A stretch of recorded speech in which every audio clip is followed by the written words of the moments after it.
Hi, I'm Andrew Wasson. Thanks for tuning in to my weekly guitar blog. It's July 1st, 2012. This time around, we're going to talk about getting your solos to flow a little bit better. It was all inspired by a question that was sent in from Otis. He's out in Miami, Florida, and he wrote in saying, my solos don't really sound all that flowing. I more or less jam a group of scale notes together real quick, and then I try to do licks I know.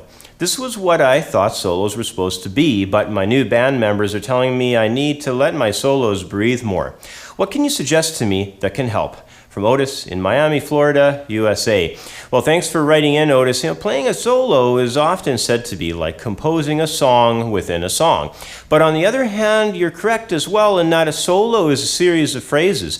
The trick here, however, is to get the most human logical flow so that everything you play winds up having a sense of continuity.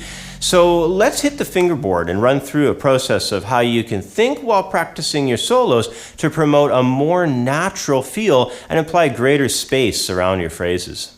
Now, this idea of helping our solos breathe a little bit more can be done in a number of ways. It can be done technically with bends and different guitar technique concepts. It can be done through the use of duration where the notes become stretched out. Maybe you're tying pitches together. Maybe you're just adding in more half notes or something to the phrases. Or it could be the inclusion of rests, adding rests into phrase. So we're going to try and cover pretty much all these ideas with basically only 4 examples. So I got a lot of ground to cover here.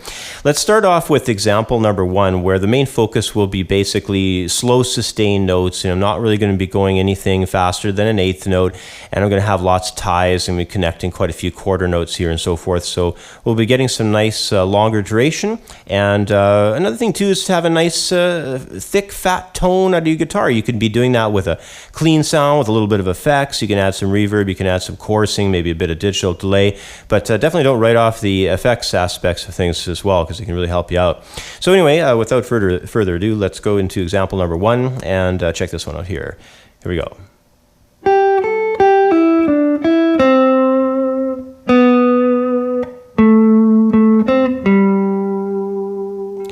So it's pretty slow sounding lead line. It's a very basic melodic statement as well. So, just taking advantage of tied notes and letting things ring out a little bit longer. Let's go onwards to example number 2, where we're going to talk a little bit about technique now, the technique specifically of bending. So we're going to be holding notes for a little bit longer and just taking advantage of the nice feel that bending has to offer in helping notes to sustain. So here we go, example number 2.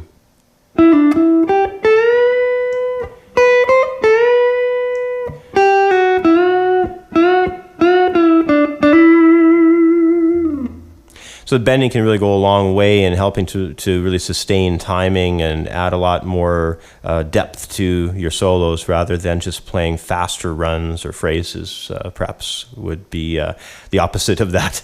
Let's move to example number 3, where in this case, we're going to be basically only playing through half of the bar while we lay out on the second half. So the first half is going to be a statement, and then for the remaining beats of 3 and 4 in these bars of 4/4 here, we're going to have basically a rest. So here we go. Here's example number 3.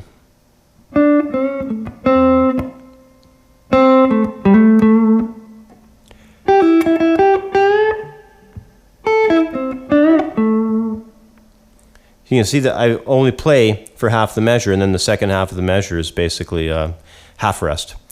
So as we go into different phrases and think about different lines on our instrument, certainly never forget about adding space and about including rests in your lead statements.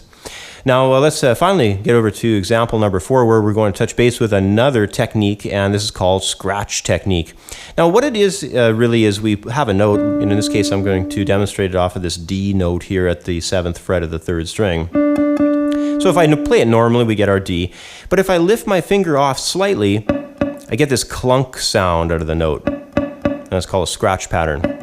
If you're familiar with Bob Marley's Stir It Up, that's a great one to look at for this technique, because the guitarist doesn't exactly play the chord.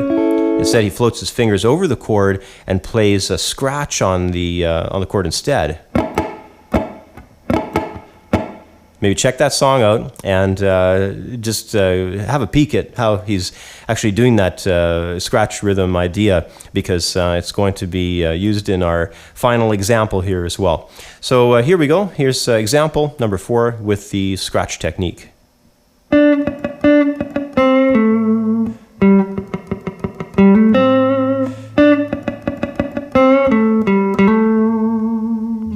So it doesn't only have to be about adding space by way of a rest, or maybe sustaining notes, or sustaining notes by way of a bend technique or something like that. It can be with another type of percussive technique, such as the scratch technique there. So definitely go to work and try and get these ideas into your playing. They'll help quite a bit. So getting an entirely new life out of your solos is something that requires a lot of consideration regarding how you're not only presently playing, but also how you're presently thinking about the scale patterns that you know on the neck, and how you utilize guitar techniques. See, these technique considerations are fairly important, since things like bends or vibrato or scratch technique, for instance, are often overlooked. Now, one final tip I'd like to share with you is the benefits of spending some time learning a few vocal melody parts and horn parts. Vocalists and horn players have to breathe, and must do so naturally around their lines, while we as guitar players can continue to draw notes from our instruments even while we take in breath. Sometimes when we play non-stop without thinking about letting up, we run the risk of sounding a little cold, and our lines can sound, well, at a loss of that human touch, sounding, I guess the words that Otis used were less than flowing.